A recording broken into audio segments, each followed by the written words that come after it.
할렐루야, 반갑습니다. 부활주일 아침 참 잘 오셨습니다. 우리 옆에 성도님들과 함께 부활주일 인사하십시다. 할렐루야, 반갑습니다. 감사합니다. 잘 오셨습니다. 오늘은 부활주일 아침입니다. 그래서 로마서 강의가 아니고 오늘은 잠시 단주 부활주일 말씀 전하고자 합니다. 부활을 증언하는 삶을 살자라는 제목으로 오늘은 짧게 말씀을 증언하도록 하겠습니다. 이후에 성찬을 우리가 함께 거행하기 때문에 그렇습니다.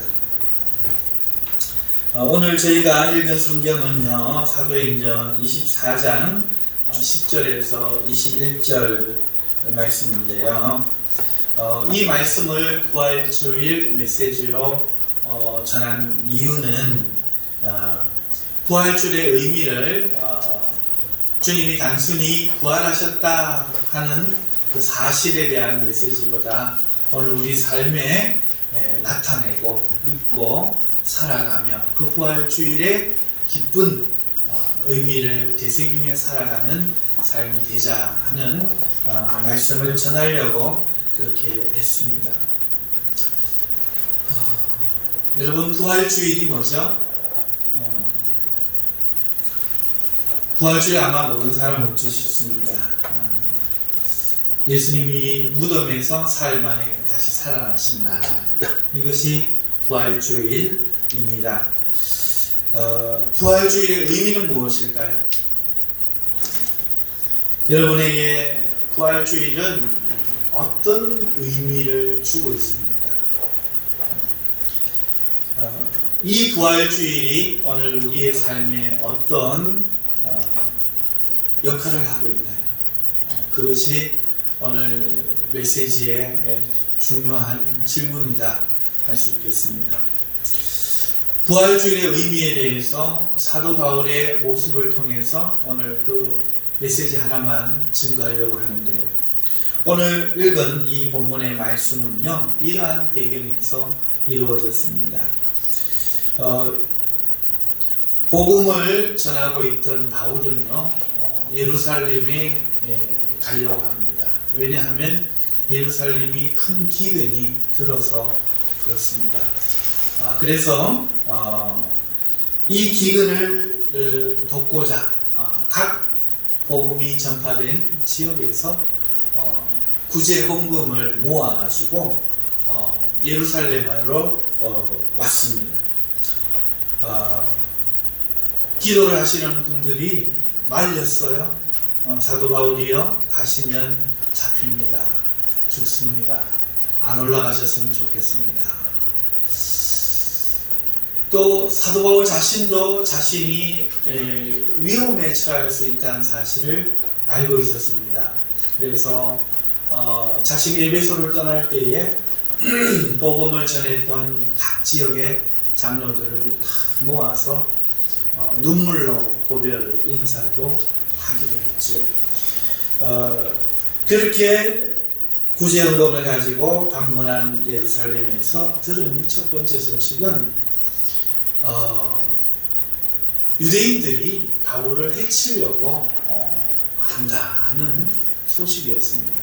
그래서 급하게 유대인들의 마음을 달래기 위해서 결례들을, 의식들을 행하면서 그 위기를 모면하려고 했지만, 아시아에서부터 바울을 미워하여 쫓아온 어떤 유대인들이 성전에서 바울을 모함하여 유대인들을 선동하고, 그 바람에 유대인들이 바울을 붙잡아서 이제 죽이려고 하는 상황에 갑자기 이르게 됩니다.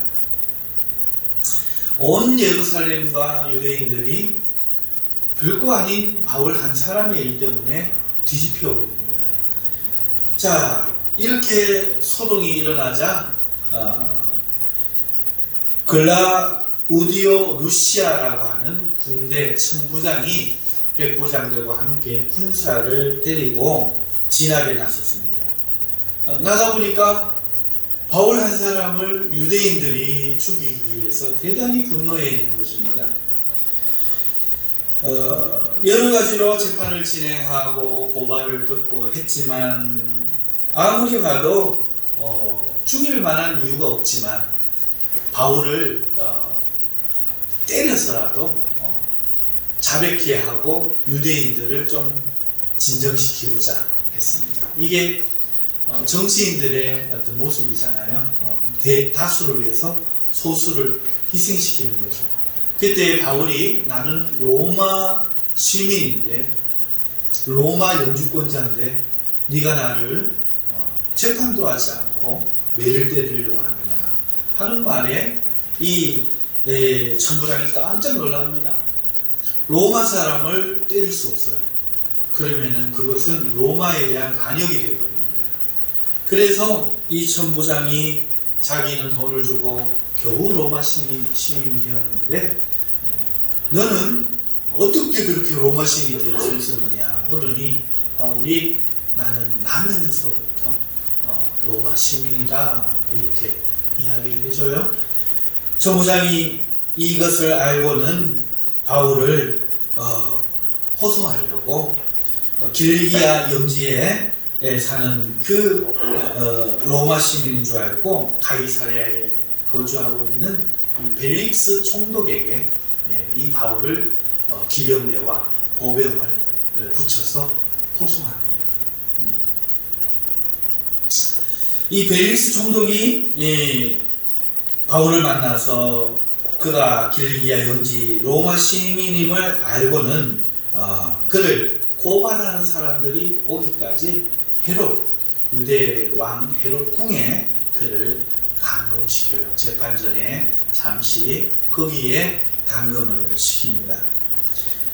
5일이 지나고 대제사장 아나니아하고 한 무리의 장로들이 이 더둘로라고 이름하는 변호사와 함께 바울을 고발하려고 이 가이사랴에 찾아왔습니다. 그리고 바울을 총독에게 고발을 합니다.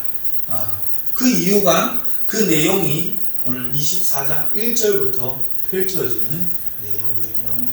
이 내용이 굉장히 길게 소개되고 있습니다. 20장부터 시작해서 굉장히 길게 소개되고 있는데 오늘 우리가 읽은 내용을 보면은 고발을 들은 총독이 바울에게 변호하라고 이렇게 머리짓을 합니다. 말해봐라 이렇게 머리짓을 합니다.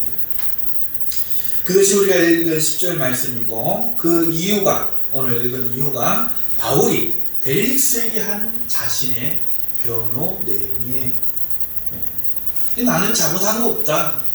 유대인의 법을 어기지도 않았고 무슨 극악무도한 죄를 짓지도 않았고 그리고 내가 로마의 시민으로서 로마법을 접촉한 사실도 없고 저촉한 사실도 없고 나는 깨끗하다. 단 하나 있다면 그것은 내가 죽은 자의 부활에 대하여 말하고 있는 것뿐이다.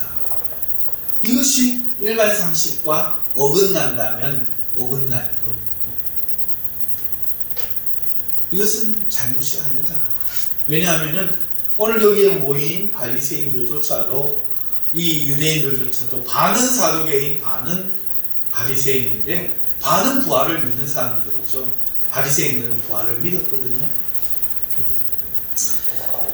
자, 바울에 따르면 지금 자신이 이 고난을 받는 이유를 어떻게 생각하고 있는지가 분명히 드러나고 있어요. 오늘 이 증언이 부활주일이어서 부활에 대해서 생각하다가 부활을 이야기한 게 아니고 평일에 이루어졌거든요. 그러니까 오늘 이 바울의 증언은 평상시 그가 부활에 대해서 어떻게 생각하고 있었느냐, 자기를 누구라고 생각하느냐, 자기가 전하는 복음의 핵심이 뭐라고 생각하느냐를 알 수 있는 본문이 오늘 바로 본문인 것이죠. 이 바울은 자신이 하는 일이 뭐냐, 자신이 왜 세상과 부딪히고 있느냐, 부활을 증언하기 때문에 그렇다는 거예요.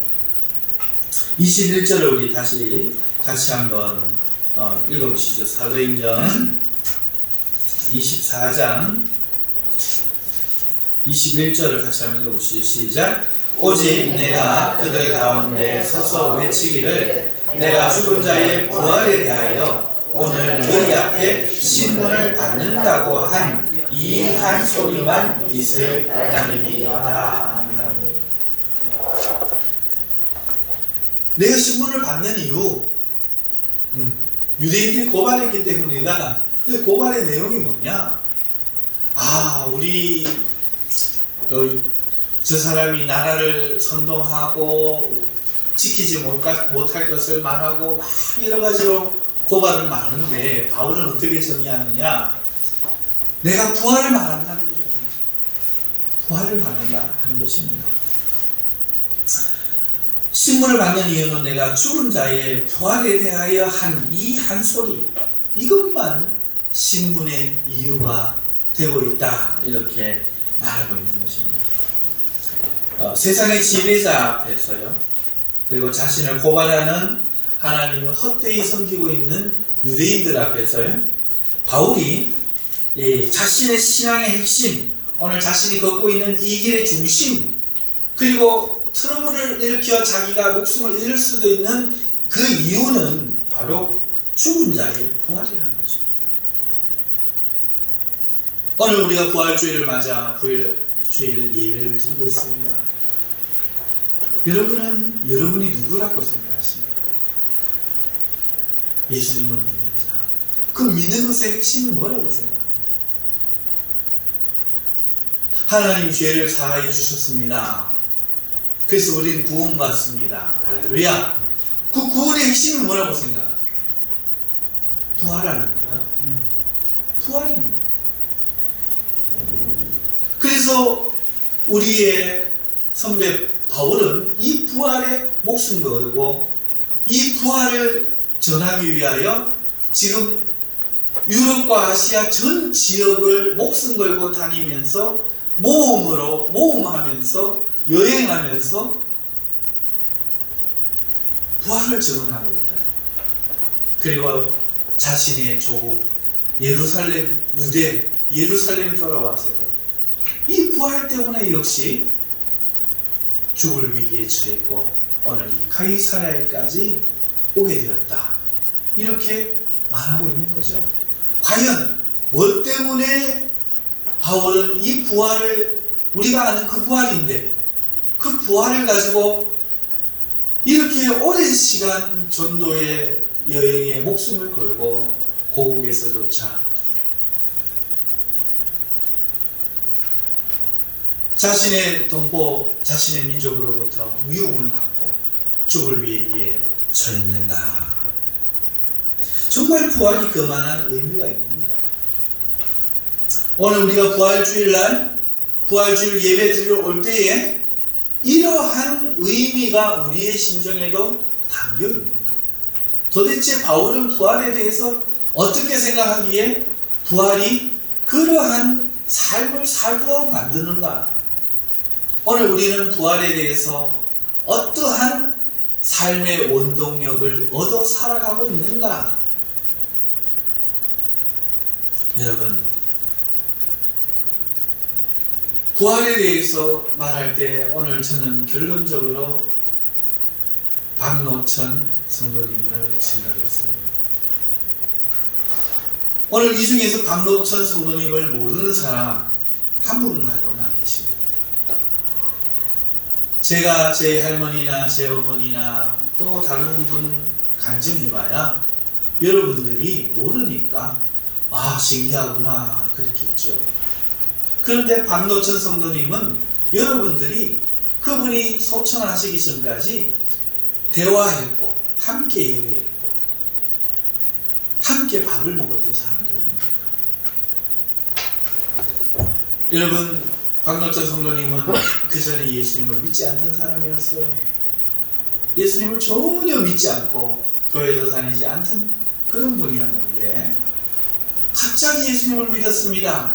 부인이 돌아가시게 되면서 복음 전도자에 의해서 병원에서 복음을 영접했고 그렇게 기독교 상으로 치루어지고 홀로 되시면서 우리 전도사님이 아버지를 모시고 경산에 거주하시면서 교회에 오신 거예요. 복음도 제대로 모르고 아무것도 모르셨어요. 그저 교회 오시면 설교가 귀에 들어왔겠습니까? 전혀 귀에 안 들어오시고 돌다가 가시는 게 다였어요.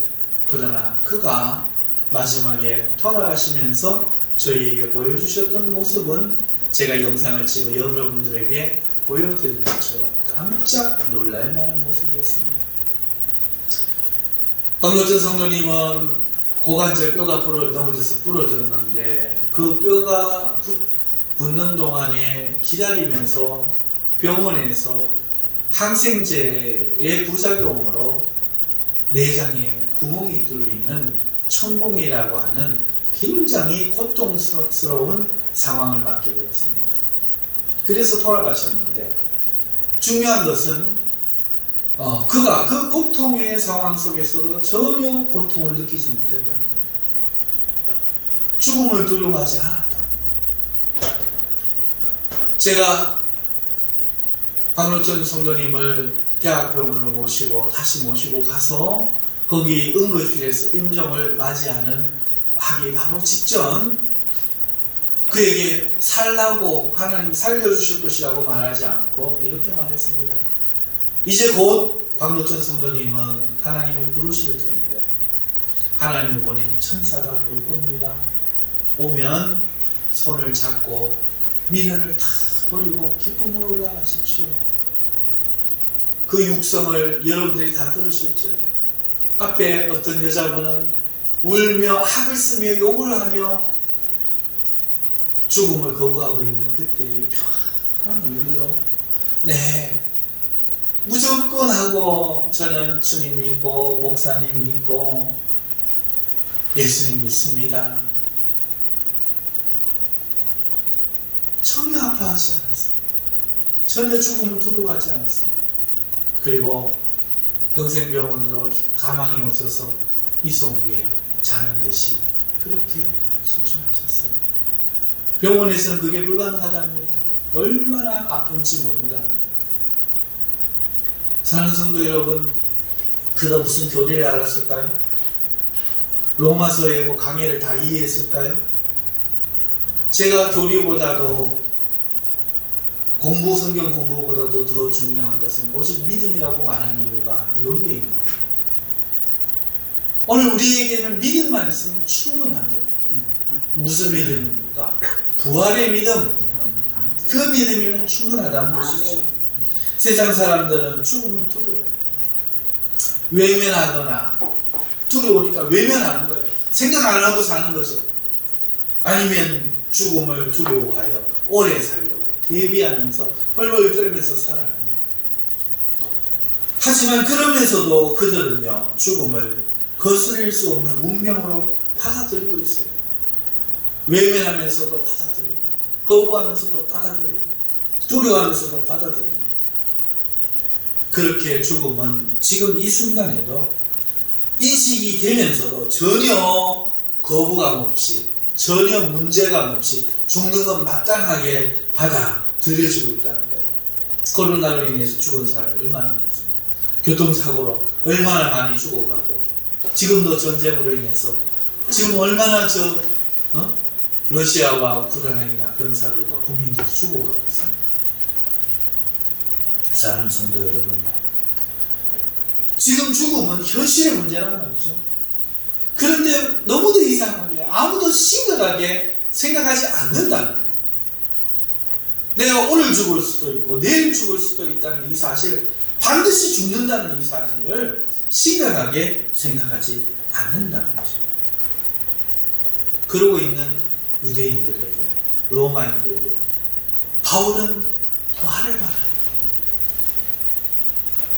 부활의 의미가 그거예요. 너 죽어! 그런데 살 희망이 생겼어요. 예수 그리스도를 믿으면 예수님이 자신처럼 부활에 동참시켜 주십니다. 이것을 당신이 반드시 알아야 됩니다. 이것 때문에 지금 목숨 걸었다 그 얘기예요. 이렇게 말하지 않고 아마 이렇게 말하면 뒤집어질 거예요. 진시황의 불로초가 발견됐다고 합니다. 만약에 그러면 어떤 일이 벌어질까요?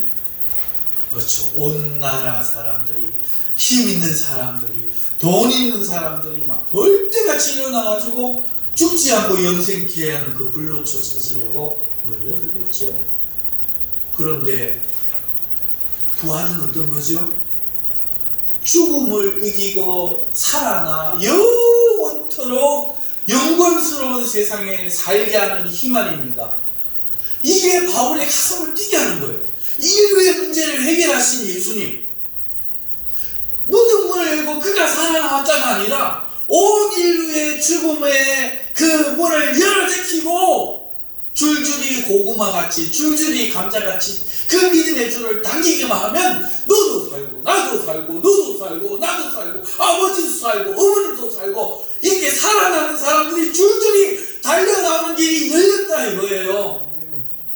이걸 전하고 싶어서 자신의 목숨을 위협하는 자들 앞에서 내 죄가 있다면 부활을 말하는, 생명을 말하는 이것이다 지금 말하고 있는 거죠. 살아서 오늘 부활주의를 만든 의미가 그겁니까? 부활주일이 되면 기뻐하는 사람들이 있습니다. 제가 만나봤어요. 달걀 장수들. 사갔더니 가격이 올랐어. 일주일 전부터. 데모가 왔다. 부활주일 교회들이 계란 안 삽니다. 가격을 올려버려요. 좋아합니다. 제가 주일을 앞두고 이발을 하러 갔더니 제가 목사인 것을 아는 그 원장님이 안 그래도 저 위층에서 어디 구운 계란 갖다 줘서 저 먹었는데 부활주일날 계란 삶아줍니까? 그러시다. 이단 교회를 가면서 여러분의 부활, 저희의 부활은 어떤 부활이죠? 삶은 계란을 까먹는 날, 아니면 부활했다라고 기뻐해야 하는 날, 감사헌금하는 날, 이런 부활주의일까요? 사랑하는 성도 여러분, 바울의 부활은 이런 부활, 그래서 부활을 증언하는 삶을 살게 만드는 부활이었다는 것. 여러분은 부활을 믿습니까? 여러분에게 부활의 의미가 뭐죠? 그것을 말하기 위해 바울은 기꺼이 고난을 지금 당하고 있습니다. 고발당할 가치가 있는 것이죠. 여러분, 우리는 죽지 않아요. 무슨 말인가 싶지만 우리는 몸을 한번 벗는 뿐이에요. 죽음을 우리는 두려워하는 사람이 아무도 없어요. 박노천 성도뿐이 아닙니다. 그 누구도 죽음을 두려워하지 않아요. 죽음을 두려워하는 사람은 예수님을 믿는 사람이 아니에요. 예수님을 믿는 것은 부활을 믿는 겁니다. 죽음은 우리를 이제 놓쳐버렸어요. 오늘 우리에게는 생명의 길이 열려 있습니다. 죽음을 두려워하지 마세요. 오늘 우리는 죽음이 끝이 아니에요. 늙는 것은 안 되겠고 슬퍼지고 불쌍해지는 것이 아니라 주님께 더 가까이 간 겁니다. 병든 것은 약해진 것이 아니라 주님께 더 가까워진 겁니다. 생명에 더 가까워진 겁니다. 사랑하는 성도 여러분, 부활 때문에 오늘 우리는요, 세상이 감당이 안 돼요. 오늘 우리는요, 죽음의 두려움을 아무도 가지고 있지 않아요. 오늘 우리는요, 오늘 이 밤이라도 주님께 가면 할렐루야 합니다.